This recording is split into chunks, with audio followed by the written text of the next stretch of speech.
ये है talks news network और आप देख रहे हैं पॉलिटॉक्स, राजनीति का कच्चा चिट्ठा। अन्य उपस्थित हमारे मंत्रिमंडल साथीगण, विधायकगण, मुख्य सचिव डीबी गुप्ता जी, राजेश्वर सिंह जी, नेता साहब और तमाम उपस्थित हमारे पूरे प्रदेश से आए हुए जनप्रतिनिधिगण, भाइयों और बहनों, नौजवान साथियों, मुझे खुशी है कि राजीव गांधी जी के बारे में अभी पूर्व वक्ताओं से आपने उनका क्या व्यक्तित्व था, क्या सोच थी, उसके बारे में ये बातें सुनी।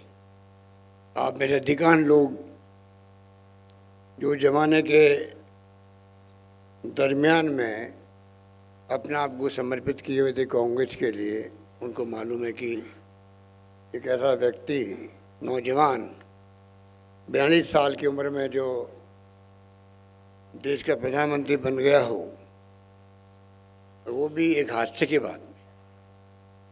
इंदिरा गांधी जी ने देश को एक व अखंड रखने के लिए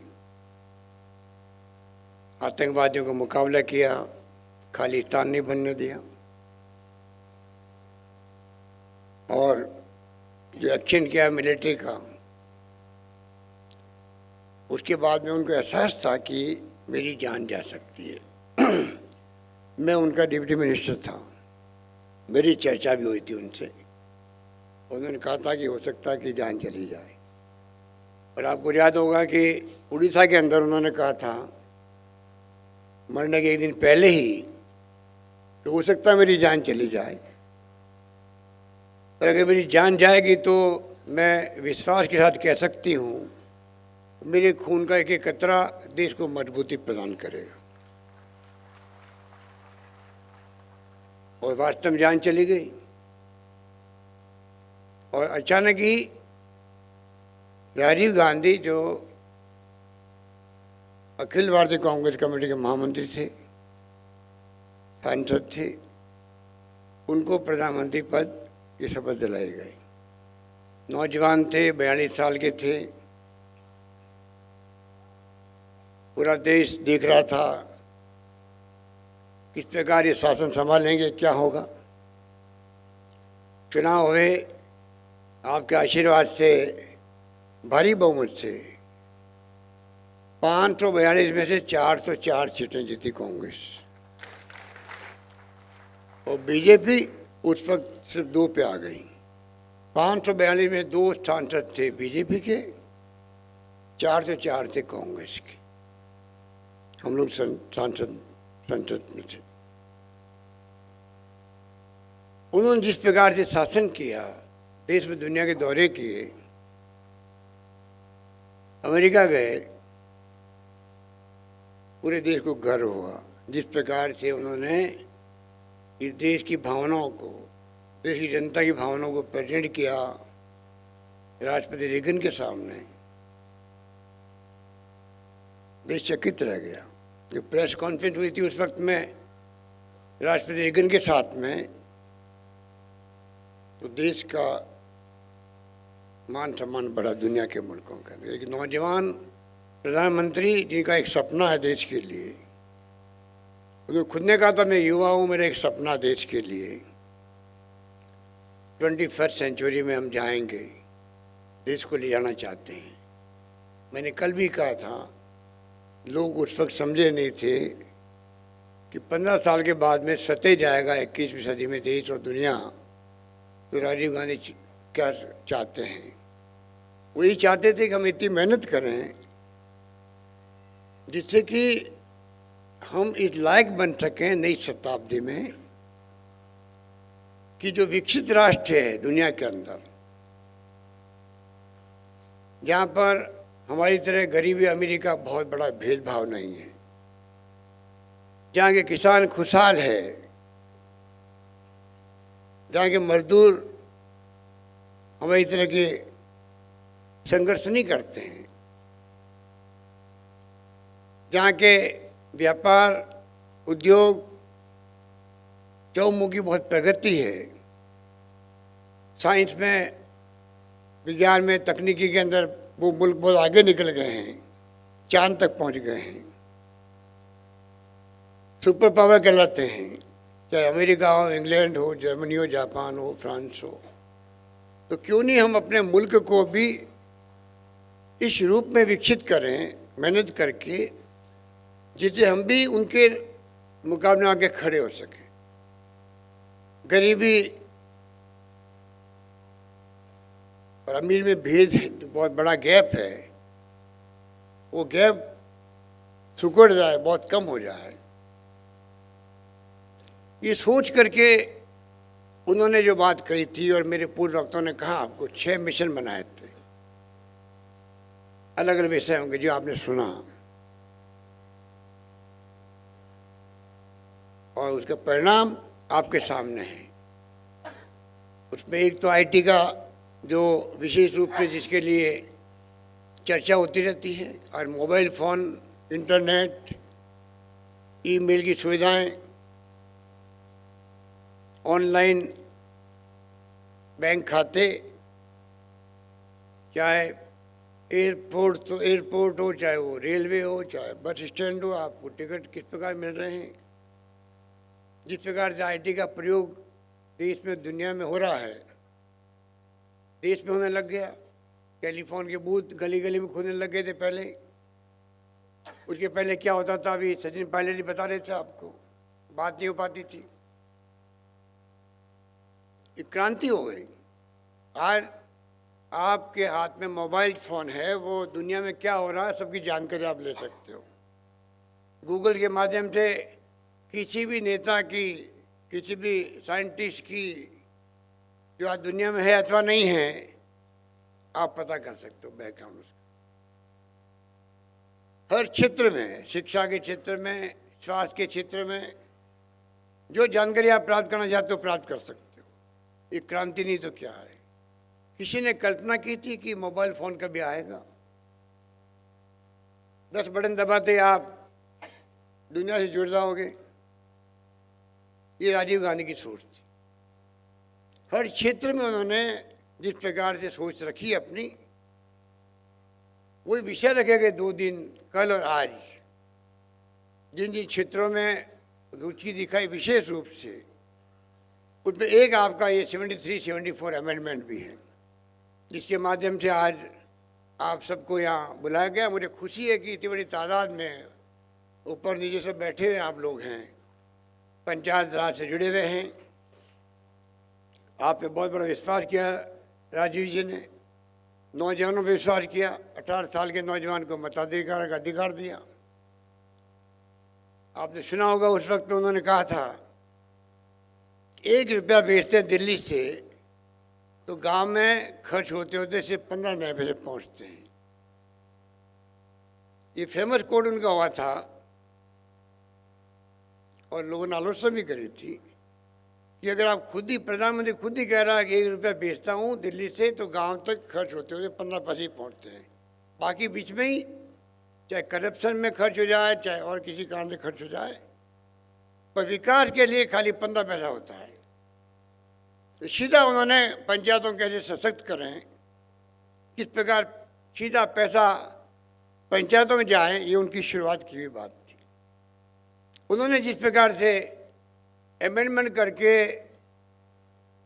जो गाड़ी पटरी से उतरी हुई थी, पंडित नेहरू ने 59 के अंदर नागौर के अंदर नींव रख दी, पंचायत राज की स्थापना कर दी, नगर निकाय बन गए और चुनाव नहीं होते थे। बीच में 22 साल तक सरपंच गांव का रहता था, वही रहता था, सरपंच साहब वही कहलाता था 20-25 साल तक। राजीव गांधी थे जिन्होंने अमेंडमेंट करके कानून दर्जा दे दिया चुनाव को। 5 साल में चुनाव होंगे ही होंगे, चाहे किसी पार्टी का राज हो। इलेक्शन कमीशन अलग होगा, और अधिकार दिए जाएंगे पंचायतों को। जिस प्रकार से आज आपकी शिकायत भी रहती है, जो सरपंच है या पंचायत समिति का सदस्य है, जिला परिषद का सदस्य है, उसके पास कोई पावर नहीं है। क्योंकि जो संविधान संशोधन की मूल भावना थी उसके अनुरूप जो हम काम करना चाहते हैं, चाहे वो पंचायत राज हो चाहे स्थानीय निकाय हो, जिस प्रकार कमेटी बननी चाहिए, कमेटी को ताकत मिलनी चाहिए। प्लानिंग कमेटी बनी हुई जिले की, जिसमें नगर निकाय के और पंचायत के प्रतिनिधि उसके अंदर होते हैं। वो तय करते हैं जिले का विकास किस रूप में हो, प्लानिंग वो करते हैं। जिला परिषद के सदस्य, पंचायत समिति के सदस्य हैं, उनको पावरफुल बनाने की बात संविधान की मूल भावना में थी संशोधन करते वक्त में। हमारी गवर्नमेंट पहले आपके आशीर्वाद से मुझे जब 20 साल पहले मुख्यमंत्री बनने का सौभाग्य मिला और उसके बाद दूसरी बार बना मैं, हमने प्रयास किए। अभी चीफ सेक्रेटरी साहब बता रहे थे आपको, गुंदी विषय में से अधिकांश विषय कैसे देवें, फंड भी, फंक्शन भी, फंक्शनरी भी ट्रांसफर करने के लिए आदेश जारी कर दिए। सरकारें बदलती गई और जो हमारी मंशा थी उस भावना के अनुरूप वो प्रभाव कायम नहीं रह पाया। जिस रूप में अधिकार दिए जाने चाहिए थे उस रूप में वो अधिकार पहुंच नहीं पाए या लागू नहीं हो पाए। तो जो राजीव गांधी का सपना था वो तो तभी पूरा होगा तब हम लोग वास्तव में फंड, फंक्शन, फंक्शनरीज पंचायतों को, नगर निकाय को ट्रांसफर कर सकें और वो लागू हो सकें, तब होगा। अभी तो आप ज्ञापन देते हैं आपकी सरपंच कोई ऑनरेरी मिलना चाहिए, एमएलए की तरह।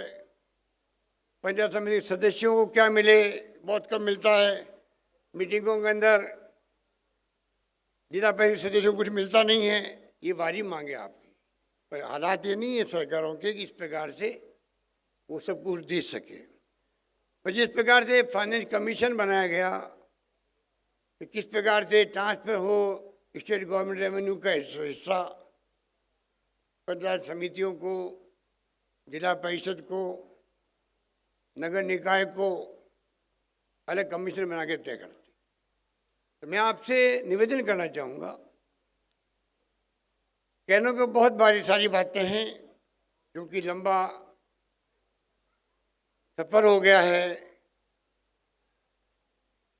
देश को एक रखने के लिए, अखंड रखने के लिए हमें इस बात का गर्व है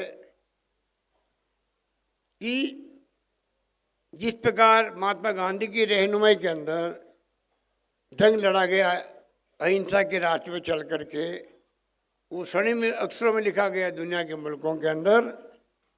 आज 2 अक्टूबर को गांधी जयंती पर पूरी दुनिया के मुल्क संयुक्त राष्ट्र संघ में प्रस्ताव पास कर चुके हैं कि 2 अक्टूबर को पूरी दुनिया मनाएगी महात्मा गांधी के जन्म दिवस को अहिंसा दिवस के रूप में।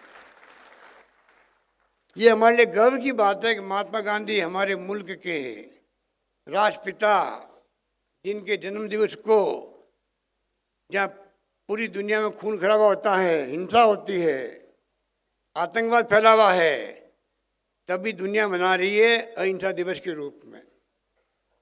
और इसीलिए मैंने कल कहा था कि महात्मा गांधी की जयंती भी 150वां वर्ष चल रहा है। पिछला साल पूरा निकल गया, देश में और राजस्थान में भी इलेक्शन आते रहे और जो जिस रूप में महात्मा गांधी को सम्मान मिलना चाहिए था, उनके संदेश को नई पीढ़ी तक पहुंचाना चाहिए था, वो पहुंचा नहीं पाए। तो मैंने घोषणा की कि महात्मा गांधी का 150 वर्ष का जो जश्न है उसको हम 1 साल और बढ़ाएंगे राजस्थान के अंदर, ये मैं कह रखा हूँ। और साथ में 75 साल हो गए हैं राजीव गांधी जी को, उनकी जयंती के प्रोग्राम साथ साथ चलेंगे। आप लोगों में से बाहर प्रदर्शन लगी हुई है बहुत शानदार, देखी होगी। हमने 2-3 दिन और बढ़ाने का निश्चय किया उसको, जिससे कि सब लोग देख सकें, नई पीढ़ी देख सकें, प्रेरणा दे सकें। प्रोग्राम साथ साथ चलेंगे। इसलिए मैंने कहा कि जो आज़ादी हमें मिली उस वक्त भी त्याग, बलिदान, कुर्बानी हुई थी और लोग जेलों में बंद भी रहे थे। पर आज दुर्भाग्य से जो सत्ता में बैठे हुए लोग हैं वो पंडित नेहरू के बारे में क्या फैला रहे हैं। जो आदमी 10-12 साल तक जेल में बंद रहा हो, 10-12 साल तक वो जवान जेल के अंदर, जेलों के अंदर, विभिन्न जेलों के अंदर। ये षड्यंत्र है जो आपको हमको समझना पड़ेगा। नई पीढ़ी आई है, सचिन जी ठीक कह रहे थे, पता ही नहीं कि राजीव गांधी भी कौन थे, क्योंकि जो नए नौजवान हैं, राजीव गांधी को शहीद हुए करीब 28 साल हो गए। आप सोच सकते हैं कि किस प्रकार से षड्यंत्र करके इतिहास को तोड़ने का, मरोड़ने का काम कर रहे हैं। सोशल मीडिया के माध्यम से बाकायदा योजनाबद्ध तरीके से षड्यंत्र करके आप लोगों को गुमराह कर रहे हैं। देश को एक रखने के लिए, अखंड रखने के लिए इंदिरा गांधी ने जान दे दी। मैंने अभी आपको कहा राजीव गांधी शहीद हो गए, उनका कभी जिक्र नहीं करेंगे प्रधानमंत्री जी। हमें गर्व है कि हमारे जो सैनिक हैं, हमारे जवान हैं, वो सेना रक्षा करते हैं, हमारे सीमाओं की रक्षा करते हैं, बहुत कठिन परिस्थिति में करते हैं। 62 का युद्ध हो चाहे 65 की लड़ाई हो पाकिस्तान के साथ में, चाहे 71 की लड़ाई हो बांग्लादेश आज़ादी की, चाहे कारगिल का युद्ध हो वाजपेयी जी के वक्त में, ये चाहे सर्जिकल स्ट्राइक हो, अभी जब जब जिम्मेवारी सौंपी गई है, जान की बाजी लगा करके हमारे सेनाओं ने युद्ध को जीता है, ये हमें गर्व है। तो मोदी जी के मुंह से कभी नहीं सुना हमने इस देश में इंदिरा गांधी नाम की प्रधानमंत्री भी हुई थी, जिसने बांग्लादेश को आज़ाद करवा दिया। पाकिस्तान का वो भाग था, अलग मुल्क बन गया, 2 टुकड़े हो गए पाकिस्तान के। लंबा युद्ध चला, अमेरिका का 7वां बेड़ा रवाना हो गया था हमारे खिलाफ में। रशिया हमारा दोस्त था, इंदिरा गांधी ने मुकाबला किया उस जमाने के अंदर। विजय हम हुए, विजय नहीं हुए। मैं बार बार याद दिलाता हूँ आप लोगों को, 93 हजार उनके कर्नल, जनरल, मेजर, सैनिक सबका हथियारों सहित सरेंडर करवा दिया हो। दुनिया के इतिहास में ऐसा कभी सुना नहीं होगा आपने। इतनी बड़ी विजय हुई थी उस वक्त में। क्या वर्तमान प्रधानमंत्री जी को नहीं चाहिए कि पहले आज़ादी की 70 साल में क्या क्या हुआ है? जब सुई नहीं बनती थी, जब आज़ाद हुए हम लोग, वही बाहर से आती थी। बिजली क्या होती समझते नहीं थे। क्या था इस देश के अंदर, कहाँ से काम पहुँचे, ऐसे ही हो गए। देखो 2014 में मोदी जी प्रकट हुए हैं और उपग्रह छोड़े जा रहे हैं, चांद पे जा रहे हैं, मंगल ग्रह पे जा रहे हैं, सब कुछ 5 साल की उपलब्धि है। ये माहौल बनाया जा रहा है। हमारी कोई दुश्मनी किसी से नहीं है, अदावत नहीं है, पर जिस रूप में लोकतंत्र है, नीतियों की, कार्यक्रमों की, सिद्धांतों की बात करके हम चुनाव के मैदान में जाएं, बजाय इसके कि हम राष्ट्रवाद के लोगों को भ्रमित करें, सेना के नाम पे राजनीति करें, धर्म के नाम पे राजनीति करके चुनाव जीतना चाहें और लोगों को भ्रमित करने में कामयाब हो जाएं, फिर लंबा नहीं चलने वाला होता है। जनता बहुत समझदार होती है। इतिहास गवाह है कि जब जब भी जनता का मूड बदला है, इंदिरा जी जैसी महान नेता भी चुनाव हार गई थी, कांग्रेस सफाया हो गया, जैसे आज हुआ है उसी प्रकार से 77 में हो गया था। और वही जनता थी जो आप बैठे हुए हैं, आपके जो साथी हैं, 2.5-3 साल में वापस आंधी चली और इंदिरा जी को वापस लेके आगे प्रधानमंत्री बना दिया देश का। वो भी हमने देखा। कई मौके आते हैं, रास्ता सही होना चाहिए, सच्चाई का होना चाहिए, उस पर चलना चाहिए। चुनाव में हार जीत होती रहती है, चिंता नहीं करनी चाहिए। जनता माई बाप है, जनता के फैसले को हमें शिरोधार्य मानना चाहिए। जनता के मैंडेट को सम्मान करना चाहिए, तब आपकी भावनाओं को जनता सम्मान करेगी। हम अपना काम करें। हमें जनता ने विपक्ष में बैठाया है, तो विपक्ष की भूमिका अदा करें हम लोग, ये हम कहना चाहते हैं। राजस्थान में सरकार हमारी है, और विपक्ष को कहते हैं अगर कोई हमें कमी लगे आपको सरकार में, कोई दिक्कत नहीं हमें, आप धरना दो, प्रदर्शन करो, ज्ञापन दो, हिंसा नहीं होनी चाहिए बस। जहाँ हिंसा होगी वहाँ कानून अपना काम करेगा, वहाँ हम किसी को छोड़ने वाले भी नहीं, ये मैं कह सकता हूँ। इसलिए ये 2 दिवसीय प्रोग्राम रखा गया, बहुत शानदार सफल रहा। कल से मैं सुन रहा हूँ लगातार ये हॉल भरा हुआ, पहली बार सुबह शाम तक भरा रहता है। नौजवान भी आए, छात्र भी आए हैं, बैठे रहे हैं विभिन्न विषयों पर।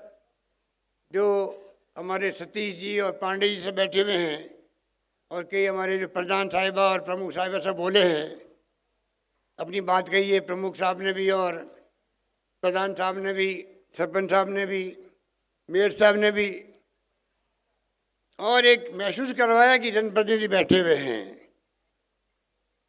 ये बात बिल्कुल ठीक कही गई कि जब चुनाव के संशोधन होने के पहले 73-74 के, उसके पहले कोई कल्पना नहीं कर सकता था कि महिला सरपंच बनी थी गांव की, प्रमुख बना, बात तो छोड़ दो। आज राजीव गांधी ने जो बड़ा फैसला किया, उसका परिणाम है कि देश भर के अंदर एससी के हो, एसटी के हो, ओबीसी के हो, महिलाएं हो, गांव की सरपंच बनने लग गई, प्रधान प्रमुख बनने लग गई। कालीजा बजाते पर महिलाएं यहाँ बहुत कम आई है।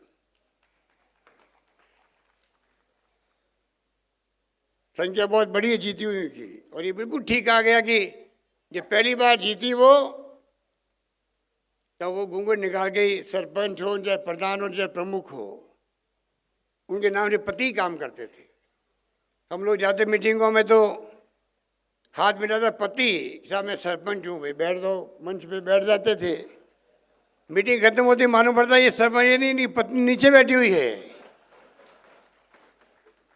भाई आप तो सरपंच बता रहे थे कि नहीं साहब मैं सरपंच पति हूँ, मैं प्रधान पति हूँ, मैं प्रमुख पति हूँ। तो आपको किसने बैठाया ऊपर? ये एक नई पोस्ट बना दी क्या आपने? पर धीरे धीरे वो पत्नी का घूंघट भी कम होता गया और अपने पति को कहने लगी कि आप घर जाओ, मैं संभाल लूंगी, मीटिंग कर लूंगी अपना। तो ये जमाना के साथ में आज महिलाओं की, बिल्कुल प्रमुख साहब ठीक करी थी, जैसलमेर की हमारी बहन, ये हिम्मत की है महिलाओं ने आकर के बात कर रही है। या मुख्यमंत्री, डिप्टी सीएम साहब, मंत्री जी सब बैठे, चीफ सेक्रेटरी राजस्थान के अधिकारी बैठे हो, मंत्रिमंडल बैठा हो, और पंचायत राज के प्रतिनिधियों को या स्थानीय निकाय के प्रतिनिधियों को बोलने का मौका मिले, उनकी भावना क्या है वो समझने का मौका मिले। इतनी बड़ी सौभाग्य की बात क्या हो सकती है? इसका श्रेय भी राजीव गांधी को जाता है। आज आईटी नहीं आती तो जो आज ई मित्र बने हुए हैं आपके, 60,000 ई मित्र काम करें राजस्थान के, 60,000 और बनेंगे आगे। 500 तरह की सेवाएं देने लग गए हैं। किसान का चाहे म्यूटेशन की बात हो, जमाबंदी हो, जन्म मृत्यु प्रमाण पत्र हो, सारी सेवाएं उनसे मिलने लग गई, कंप्यूटर से। साइन भी कंप्यूटर होने लग गए आजकल, तो होने लग जाएंगे जल्दी, या नहीं हुए हैं। क्रांति हो गई है। ये बगैर राजीव गांधी के सपने के संभव नहीं था। इसलिए मैं आपसे आह्वान करूंगा अंत में कि कृपा करके जो योजनाएं आती है,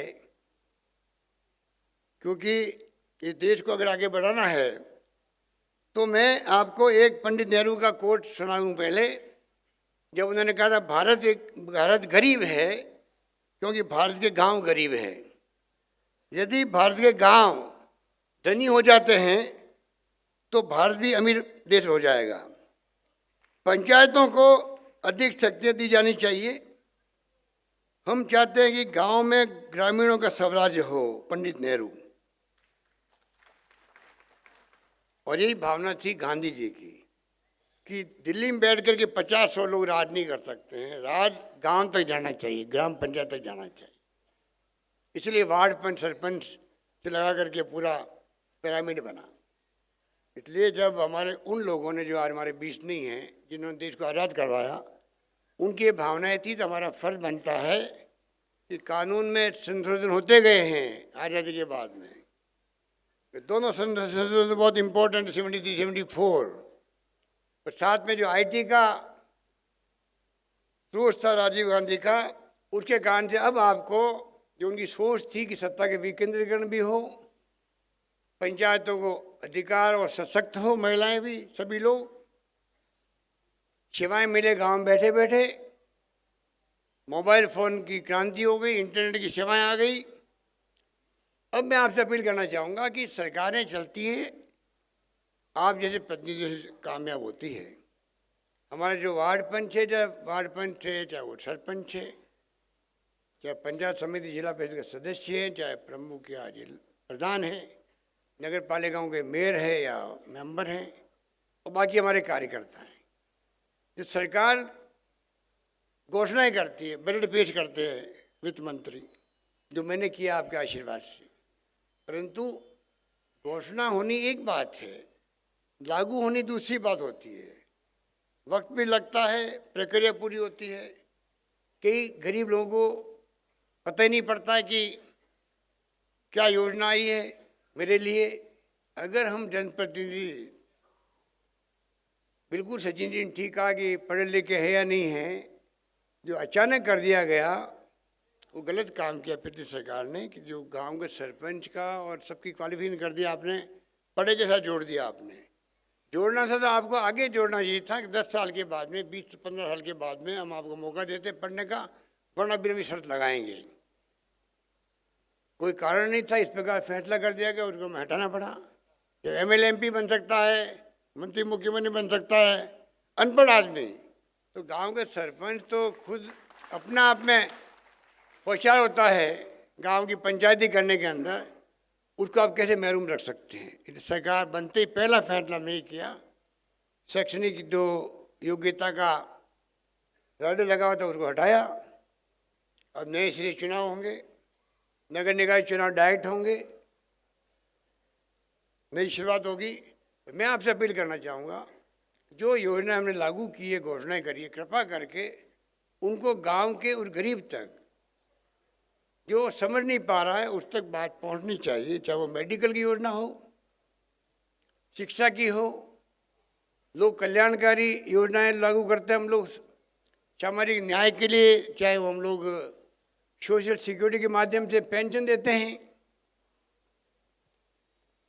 अभी हाल ही में हमने एक नई योजना बनाई है, जो बहुत बड़ी योजना मैं मानता हूँ उसको।